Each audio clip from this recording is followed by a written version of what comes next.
ଗାୟବ ବାପ୍ତିଷ୍ଟ ମଣ୍ଡଳର ଯୁବକମାନେ ଆଜି 3 ତାରିଖ ନୂତନ ବର୍ଷର ଭୋଜ ଅନୁଷ୍ଠିତ କରିବା ପାଇଁ ସେମାନେ ପ୍ରଥମେ କାଠ ସଂଗ୍ରହ କରୁଛନ୍ତି। ପ୍ରତ୍ୟେକ ବାପ୍ତିଷ୍ଟ ମଣ୍ଡଳର ଗୃହଗୁଡ଼ିକୁ ଯାଇ ବହୁତ ଖୁସିର ସହିତ ଭୋଜ ଆୟୋଜନ ପାଇଁ ଲାଗି ପଡ଼ିଛନ୍ତି। ତ ଦେଖୁଛନ୍ତି ଏ ହେଉଛି ଗାୟବ ବାପ୍ତିଷ୍ଟ ମଣ୍ଡଳର ଅନେକ ଯୁବକ, ସେମାନେ କାଠ ସଂଗ୍ରହରେ ଲାଗିଛନ୍ତି।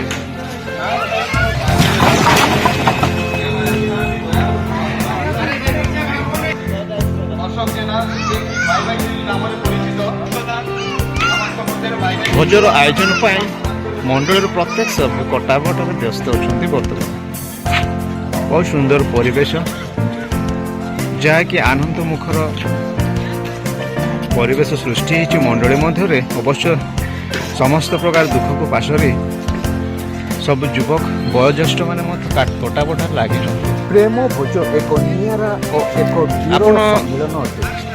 ବିଭିନ୍ନ ପ୍ରଦେଶ, ବିଭିନ୍ନ ଅଞ୍ଚଳରୁ ନିଜ ଗାଁ ମାଟିକୁ, ନିଜ ମଣ୍ଡଳୀକୁ ଆସିଥାନ୍ତି। ଏହିପରି ଭାବରେ କିଏ କେଉଁଠି ଥିଲେ ମଧ୍ୟ ଗୋଟିଏ ଦିନ ପ୍ରେମ ଭୋଜରେ ଯୋଗ ଦେଇଥାନ୍ତି, ଯାହାକି ଜୀବନରେ ଏକ କ୍ଷୁଧା, ଏକ ତୃଷା ମେଣ୍ଟିବା ପରି ଲାଗିଥାଏ। ଏହି ଆନନ୍ଦ କେବେ ବି ମିଳିନଥାଏ ଯେଉଁମାନେ ବାହାରେ ରହୁଛନ୍ତି, କିନ୍ତୁ ଯେତେବେଳେ ବର୍ଷକୁ ଥରେ ଆସନ୍ତି ଗାଁରେ 4-5 ଦିନ କିମ୍ବା ସପ୍ତାହରୁ ଅଧିକ ସମୟ ରହିବା ଭିତରେ ଏହି ଅନେକ ଖୁସି ସେମାନଙ୍କୁ ଯାହାକି ସେମାନଙ୍କୁ ପୁଣି ମନେ ପଡ଼େ ନିଜ ଗାଁ ମାଟିର ଏହି ସମସ୍ତ ଦୃଶ୍ୟ।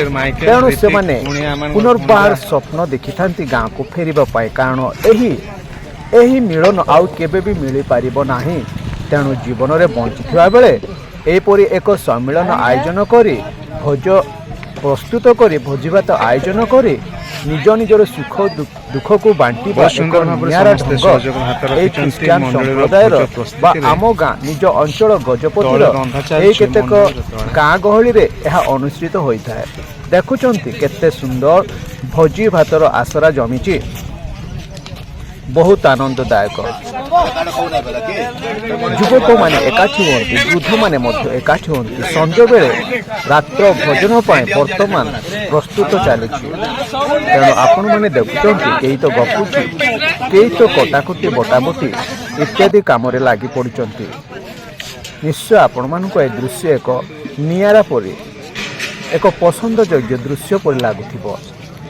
ତେଣୁ ଗାଁର କଥା କହିଲେ ଅତି ଆନନ୍ଦଜନକ ଏକ ଉଲ୍ଲସିତ ମନୋଭାବ ସୃଷ୍ଟି ହୁଏ। ଆପଣମାନେ ଯଦି ଭିଡ଼ିଓକୁ ସବସ୍କ୍ରାଇବ କରିନେବେ, ନେକ୍ସଟ ଭିଡ଼ିଓର ନୋଟିଫିକେସନ୍ ପାଇବେ ଯେ ଭୋଜ କେମିତି ଆୟୋଜିତ କରାଯାଇଥିଲା। ଯେ ଆପଣମାନେ ଦେଖୁଛନ୍ତି ଭୋଜ ଆୟୋଜନ କରିବା ପାଇଁ ସମସ୍ତଙ୍କର ସହଯୋଗ ନିତାନ୍ତ ଆବଶ୍ୟକ। ଦେଶ ବିଦେଶ ବିଭିନ୍ନ ଅଞ୍ଚଳ ରାଜ୍ୟରୁ ନିଜ ଗାଁକୁ ଫେରି କିପରି ଆନନ୍ଦ ମନାଉଛନ୍ତି, ଏ ଦୃଶ୍ୟଟି ଦେଖି ଆପଣମାନେ ବୁଝିପାରୁଛନ୍ତି ଯେ ପ୍ରେମର ଭୋଜ କ'ଣ।